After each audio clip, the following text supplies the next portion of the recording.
अस्सलामु अलैकुम वरहमतुल्लाह।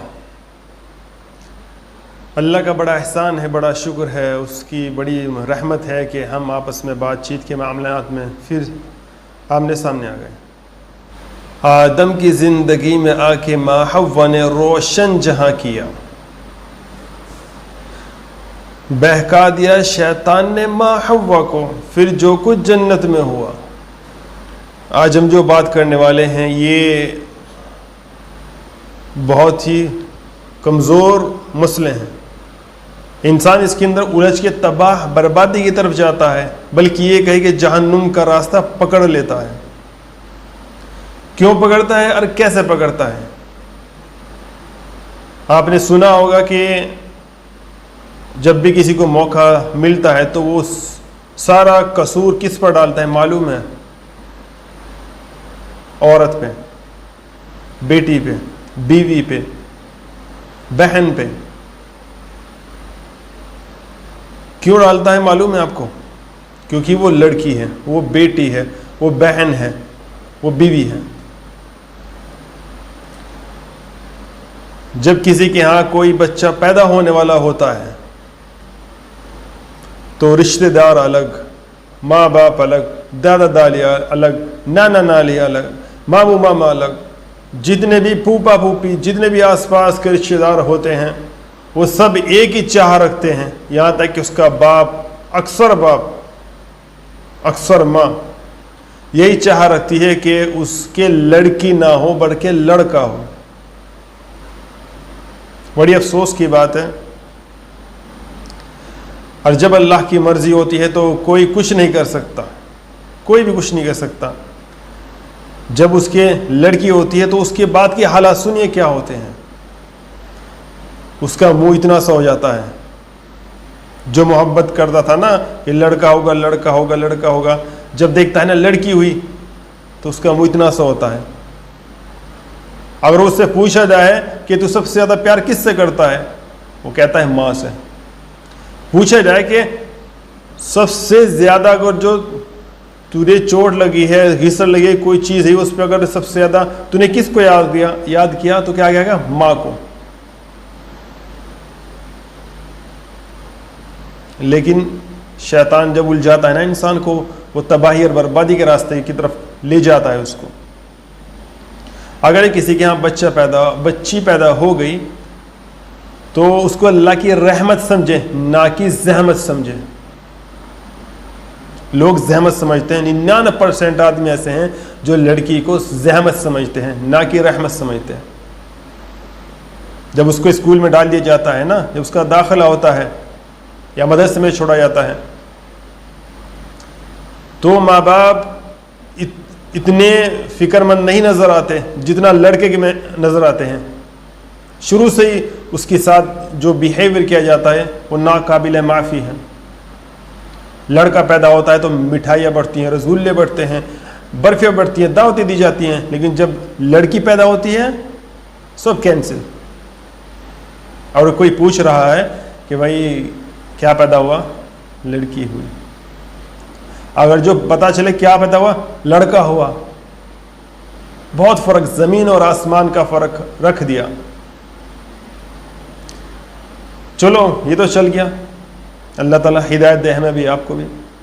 जब आगे की ज़िंदगी शुरू होती है तो बाप का फ़र्ज़ बनता है। किसका? बाप का फ़र्ज़ बनता है कि अपनी औलाद को जब किसी मदरसे में, स्कूल में डाले तो वहाँ अच्छी तरह तहकीकात करे, वहाँ बच्चों के साथ सुलूक क्या होता है, टीचर क्या करते हैं, मदरसे के उस्ताद क्या करते हैं, मारते पीटते हैं या कोई बदतमीज़ी करते हैं। अपनी बेटी पर हाथ ना उठाइए। क्यों? अगर आप अपनी बेटी के ऊपर हाथ उठाएंगे तो उसका अंजाम मालूम है क्या होगा? वो डर जाएगी आपसे, और कोई भी उसके साथ कुछ गलत करेगा वो आपको बताने की नहीं। उसे पता है कि बाहर तो जो कुछ हुआ घर में भी वही होगा जो बाहर हो रहा है, उससे ही बदतर ना हो। तो अपनी बेटियों से चाहिए कि उनसे बात करें बैठ के। इसका तरीका यही है, बैठकर बात करें कि स्कूल के अंदर आज क्या हुआ, आज तुमने क्या किया। एक मेरे पास शख्स आया, कहने लगा हज़रत किसी तावीज़ वाले को जानते हो क्या? मैंने कहा नहीं भाई, इसका हमारे से क्या ताल्लुक़, हम ना इन चीज़ों में पढ़ते हैं, क्योंकि इनके अंदर इंसान बिदत के अंदर घुस जाता है, इन्हीं को सब कुछ मानने लगता है। तो मैंने पूछा अच्छा ये तो बताओ कि हुआ क्या। वो कहने लगा कि हमारे घर में जो हमारी बेटी है वो 17-18 साल की हो रही, लेकिन हमारे सामने जो शख्स रहता है रिश्तेदारी है और वो 35-36 साल का है, और उसकी जो घर में रहने वाली औरतें हैं वो किसी तरीके से हमारी बेटी को अपने घर ले गई और उनमें मोहब्बत का बीज डलवा दिया और वो एक दूसरे को चाहने में लग रहे हैं। उसे ये भी नहीं दिख रहा है कि वो लड़का बूढ़ा है, 45 साल का लड़का है वो। तो मैंने कहा हजरत इसमें गलती आपकी लड़की की नहीं है, आपकी गलती है। वो कहने लगा कैसे? मैंने कहा आपने कभी अपनी बेटी से बैठकर बात करी है कि बेटे तेरे पास फ़ोन कहाँ से आ गया, स्कूल में क्या हो रहा, तेरी दोस्त कौन कौन है, उनका दोस्तों का नंबर है आपके पास होना चाहिए। अगर कहीं नहीं स्कूल नहीं पहुंच पाई या कोई मसला हो गया तो वो इतना सा मुंह करके चला गया। मैंने कहा अपनी बेटी से मोहब्बत करो। उसके बाद भाई देखिए, जब लड़की जवान होती है ना तो भाई का फर्ज बनता है बहन की हिफाजत करना, लेकिन वो क्या करता है मालूम है? वो अगर जो माँ ने कह दे कि बहन के साथ ज़रा बाजार चला जा, फला सामान लेने चला जा, तो वो जाता नहीं है। क्यों नहीं जाता है? उसकी वजूहात आप समझते हैं?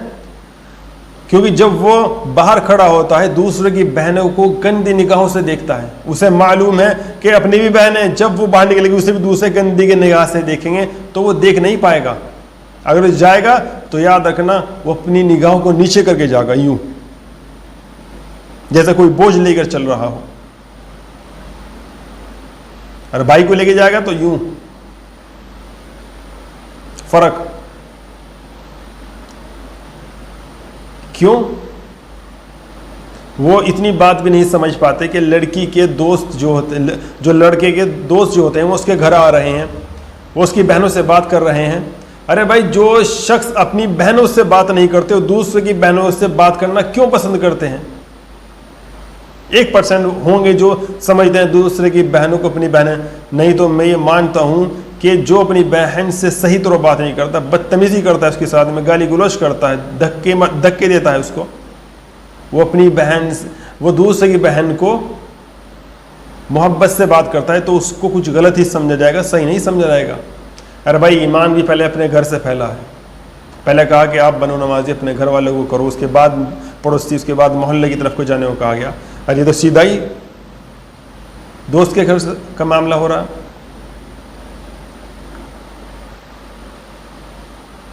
अल्लाह ताला इस भी फितने से हमें बचाए। भाई को चाहिए अपनी बहनों की हिफाजत करे, दूसरे की बहनों को भी अपनी बहन समझे। अरे भाई, शादी तो एक दिन होनी है, लेकिन अगर तो तुमने कोई मसला कर दिया तमाम ज़िंदगी भर आपके ऊपर एक इल्ज़ाम रहेगा और हिसाब आपको देना है अपनी बहन का। जैसे बाप को देना अपनी बेटी का हिसाब, इसी तरीके से भाई को अपनी बहन का हिसाब देना है। उसके बाद जब उसकी शादी हो जाती है, दूसरे घर जाती है, वो क्या चाहती है मालूम है? वो चाहती है मोहब्बत। उसका शौहर उससे मोहब्बत करे, उसकी ज़रूरियात को पूरा करे, उसके जो सामान ख़त्म हो गए उनको ला के देना उसका काम है, उसके वास्ते गिफ्ट लाए, उसको गुलाब दे, जो उसकी मनपसंद चीज़ है वो करें, गलत काम से बचे। लेकिन वो ये चीज़ें नहीं करता। अक्सर हमने शौहर देखे हैं, अगर जो बीवी ने कोई चीज़ कह दी कि भाई मेरा आज ये दिल चाह रहा है कुछ करने का, कुछ खाने का, तो उसको वो नहीं अता करेंगे, देने के नहीं, हो 100 बहाने बना देंगे। अरे भाई, बीवी वो जो अपनी बाप की बंदिश में रही, जो भाई की बंदिश में रही, वो तुम्हारे यहाँ आकर वो खुलना चाह रही है, अपनी ज़िंदगी को सही तरीके से जीना चाह रही है। जब तुम उसे मोहब्बत दोगे तो भी तो वो तुम्हें मोहब्बत देगी। लेकिन शौहर यहाँ भी माँ के और बहन के मामलात में आके उलझ जाता है। अरे भाई, सबको अलग अलग समझना चाहिए। हमारा एक दोस्त, बहुत अच्छा उसूल था उसका, उसने क्या करा, उसने जब देखा माँ और बहनों के अंदर मसला हो रहा है तो वो क्या करा करता था कि बीवी को समझा देता था अलग अकेले में जाके कि ऐसा है, मैं अपनी माँ को कुछ नहीं कह सकता, बुज़ुर्ग हो गई है। बुज़ुर्ग जब आदमी बूढ़ा हो जाता है उसके साथ कुछ ना कुछ जहनी मामलात हो जाते हैं, तो उनके सामने मैं तुझे बुरा भला कहूंगा, हो सके मैं तुझे गाली गलौज भी कर दूं, तुझे सिर्फ बर्दाश्त करना। तो उसने वही करा। माँ जैसे वो घर पहुंचा, माँ ने कहा कि भाई तेरी बीवी ने मुझे यूं यूं यूं यूं कहा है। तो उसने कहा अच्छा। उसने फिर कहा बीवी को, तुम्हारी हिम्मत कैसी मेरी माँ को ऐसे बात कहने की, अब मोहब्बत से पेश आओ, तहजीब से पेश आओ, तुम्हें लाने वाली यही तो है, तुम्हारी हिम्मत कैसे हुई। और दो चार बुरा भला कहकर, क्योंकि पहली तय हुई भी थी, उसको धमकाया और वो अपने कमरे में चली गई। उसके बाद फिर माँ से बैठ के बात करी, माँ मैंने कह तो दिया लेकिन अभी मुझे भी परेशान करेगी, अब बताओ मैं क्या करूँ। तो माँ फिर कहा कि मैंने तो नहीं कहा था कि भाई तू इससे लड़िए, यूँ करिए यूँ करिए यूँ करिए। तो वो जहन आपको सही रखना है अपना, दूसरा सही नहीं करेगा आपका जहन। अगर आपने इस तरीके से ज़िंदगी जी ली तो आप कामयाब हो जाएंगे। नहीं तो एक हमारा एक दोस्त, उसने अपनी ज़िंदगी इस तरह बर्बाद करी, बस क्या बताऊँ। मोहब्बत करता था बीवी से, बहुत मोहब्बत कर रहा, 2-3 साल हो गए। एक बच्ची उसके पैदा हो गई थी, उसके बाद एक बच्ची पेट में थी उसके, 4-5 महीने का हमल था उसका। तो माँ जैसे ही बीवी अपने घर गई, अपने मायके गई, तो माँ ने कहा कि बेटे से कि बेटे देख उस दिन किस तरह खाना रख के गई थी वो। उसने लड़के ने कहा कि भाई क्या करें बताओ अम्मी, ये तो ऐसी ही है, क्या करें बताओ। वो कहने लगे, देख उस दिन उसने किस तरह ज़बान लड़ाई थी उसने मेरे साथ में, उसकी हिम्मत क्या थी इस तरह करने की। लड़के ने माँ को थोड़ा हौसला दिलाने के लिए कह दिया कि भाई अम्मा बदतमीज़ तो है ही, चलो कहेंगे उसे। उन्होंने कहा कब कहेगा। माँ ने कहा उसे कि कब कहेगा, जब मैं मर जाऊंगी। तो उसे इतना गुस्सा आया उसके बेटे को, उसने यूँ कहा कि मैं अपनी बीवी को तलाक देता हूँ, 3 दफ़े कह दिया। उसको यूँ नहीं पता कि बीवी के सामने कहो या उसके पीछे कहो, और किसी के सामने आपने बीवी को कह दिया तो वो तलाक हो गई। वो फिर उसका मेरे पे फ़ोन आया, कहने लगा हज़रत एक बात करनी है आपसे। मैंने कहा भाई बताओ। वो कहने लगा मुलाकात करेंगे इंशाल्लाह फिर बताएंगे। फिर वो मिला मुझे, मैंने कहा भाई क्या बात थी। वो कहने लगा अभी मसला चल रहा है, मुकम्मल होने दो। तो उसने फिर मैंने उससे कहा कि भाई जब मसला चल ही रहा है तो बता दो, उसकी तैयारी भी तो की जाएगी। तो उसने कहा कि भाई मैंने ऐसा कर दिया। मैंने कहा भाई वो तो तलाक हो गई। ताल्लुम के मुफ्ती साहब से पूछा, उन्होंने भी यही कहा कि अब तो हो गई, अब कुछ नहीं हो सकता। तो ये हाल है घर को बचाने के लिए इंसान को अपनी जहनियत को सही रखना पड़ेगा। अल्लाह ताला से दुआ कीजिए कि हम सब के जहन सही रहें, उस बाप का, उस भाई का, उस शौहर का। अगर वो सही रहेंगे तो सारा मामला सही रहेगा। माँ का काम क्या है, माँ घर की बात बता सकती है, बाहर क्या हो रहा है वो बाहर वाले बताएंगे। उसका ध्यान बाप को, भाई को और शौहर को रखना है। उसके बाद जब बेटा हो जाता है, उसके अब बेटा बड़ा हो जाता है, उसी के जो पहले बच्ची थी बहन बनी, फिर बीवी बनी, उसके बाद बनी माँ। अब जब माँ बन जाती है तो उसकी औलाद उससे बदतमीज़ी करती है।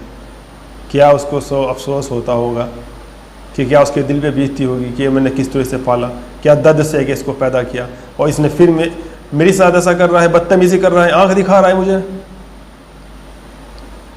शर्म आनी चाहिए। माँ के पैरों तले जन्नत है, जन्नत। अगर जिसने माँ बाप को नाराज कर लिया उसने अल्लाह को नाराज कर लिया, यूं समझ जाओ। माँ बाप से मोहब्बत करनी चाहिए। ये कोई ऐसी चीज़ नहीं है कि बार बार मिलती रहेगी, ज़िंदगी में एक दफ़े मिलती है माँ बाप की मोहब्बत। उसको अपनी ज़िंदगी बीवी, बहन और साथ किस तरीके से पेश करना है, अपनी ज़िंदगी को जन्नत बनाना है, जहन्नुम बनाना है, ये उसको तय करना है। उस बाप को, उस भाई को, उस शौहर को और उस बेटे को, इन तीनों को अपनी बेटी, अपनी बहन, अपनी बीवी और अपनी माँ की साथ सलूक सही रखना है। अगर जो बदतमीज़ हुए या गलत काम में उलझे रहे और गलत ही काम करते रहे तो याद रखिए जहन्नुम में आप भी जाएंगे। दुआ कीजिए अल्लाह ताला कि हमें कहने सुनने से ज़्यादा अमल की तौफीक अता फरमावे, और तमाम दुनिया के अंदर जितने भी माँ हैं, बहनें हैं, बेटियां हैं, सबकी हिफाजत फरमाए हर बुरी नज़र से, हमारी भी नज़र से। अल्लाह ताला पहले हमें अमल करने वाला बनाए, और हम अमल नहीं करेंगे तो कौन अमल करेगा। और जो मैं बात कह रहा हूँ उस पर गौर करिए और उसको सब्सक्राइब कीजिए, लाइक कीजिए और कमेंट कीजिए, और अपने जो दोस्त हैं उनको पहुंचाइए इस नीयत के साथ में कि जो अमाल हम सही कर रहे हैं वो दूसरों तक भी पहुंच जाएंगे। अगर उसने कर लिया तो उसका सवाब भी हमको मिलेगा। आपने जब अपना रिचार्ज करा लिया है तो आप पे जोर क्यों पड़ता है कि आप इसको सब्सक्राइब करें। कोई शैतान बहका देता है कि मेरा भाई तरक्की तो करे लेकिन मेरे से ज़्यादा ना करे। भाई ये क्या बात हुई। तो मैंने जो कहा इस पर गौर कीजिए, अपने जो दोस्त हैं उन तक भेजिए, और किसी के मुतालिक कोई बात है, कोई कुछ कहना चाहता है, उसकी कुछ मसाइल हैं, तो मुझे कमेंट के अंदर बता सकते हैं। तो दुआ कीजिए हम भी सही रहें, आप भी सही रहें। अपने माँ बाप से मोहब्बत कीजिए, उनकी बात को पसंद कीजिए, उनके ऊपर कमेंट ना कीजिए, उनके पैरों को सब्सक्राइब यानी कि पैरों को दबाइए, जन्नत कमाइए। अल्लाह हाफिज़।